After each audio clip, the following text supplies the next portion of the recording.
О подвиге героя Советского Союза Владимира Лунгинова. В историческом парке «Россия. Моя история» открылась мультимедийная выставка. Экспонаты, рассказывающие о жизни и подвиге великого солдата, увидел Евгений Заборовский.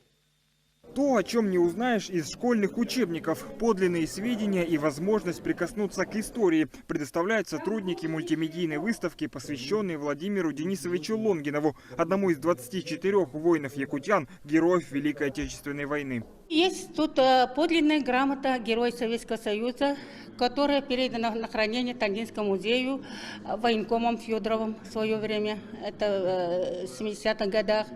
Есть подлинные извещения военкоматов. Бесценные подлинники для этой выставки любезно предоставил коллектив Краеведческого музея села Танда, откуда и был родом Лунгинов. В нем на хранении находится 216 экспонатов, рассказывающих о жизни и подвиге великого воина. Но в Якутск привезли самое интересное. Большой медный чайник – это настоящая реликвия семьи Лунгиновых. Он был передан в дар Тандинскому музею еще в 1976 году.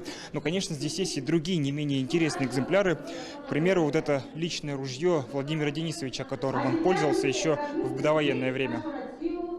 В ряды Красной Армии Владимир Лунгинов был призван в августе 41-го Якутским горвоенкоматом. Указом Президиума Верховного Совета СССР от 25 октября 1943 года за подвиг, совершенный при форсировании Днепра, ему присвоено почетное звание Героя Советского Союза.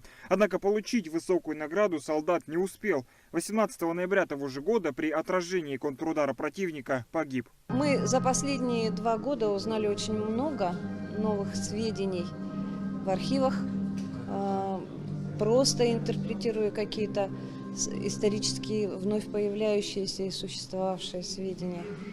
Поэтому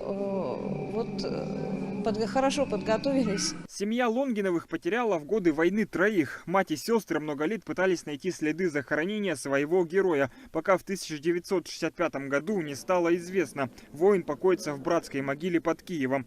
Эти и многие другие факты можно узнать с помощью интерактивной панели в музее. В рамках Года патриотизма и в рамках Года Великой Победы, 75-летия Победы, мы проводим большой комплекс мероприятий, направленных на то, чтобы наше подрастающее поколение лучше узнали о подвиге нашего народа в Великой Отечественной войне.